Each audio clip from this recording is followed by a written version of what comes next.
Lawyers for suspended Attorney General Ken Paxton set to begin presenting their defense this morning.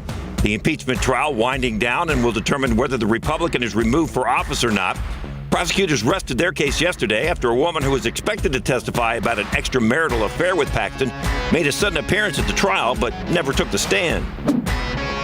It's deadline day for auto workers in Detroit's Big Three car makers to reach a contract deal or risk a strike. The head of the United Auto Workers Union says the latest deal from the companies isn't good enough. Workers are demanding higher wages and a shorter work week. More than 100,000 auto workers could strike by midnight tonight if their labor contracts expire without a new agreement in place.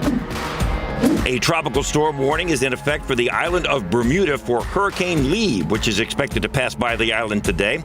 Forecasters say that Category 2 hurricane will bring strong winds and heavy rain to the area, and Lee is expected to head toward the New England area over the next few days. Inflation at the wholesale level rose more than expected in August, countering recent data showing that price increases have tempered lately. The Producer Price Index increased a seasonally adjusted 0.7% in August and 1.6% on a year-over-year basis. PPI is a measure of what producers get for their goods and services. More hope among stock traders that the Fed will leave interest rates alone this month. It comes after new data showed a moderate increase in inflation. Many took that as a sign that the Fed may not feel the need for another rate hike. The Nasdaq gaining nearly 0.3%, the S&P closing up a little over 1%, the Dow lost 0.2%.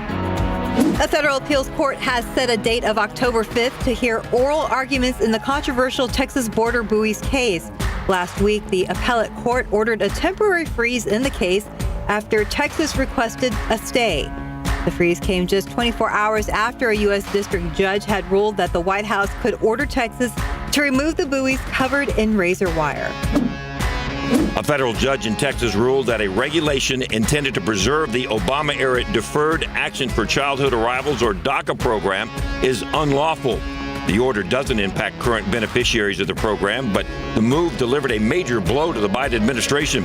Last year, the administration tried to preserve the program, which protects undocumented immigrants who are brought to the U.S. as children. Changes are on the way at America's third largest bank. The head of CITIGROUP is stripping out a layer of management and ordering job cuts in an effort to control costs and boost profits. The NBA has a new policy to reduce the amount of time star players are rested for high-profile games.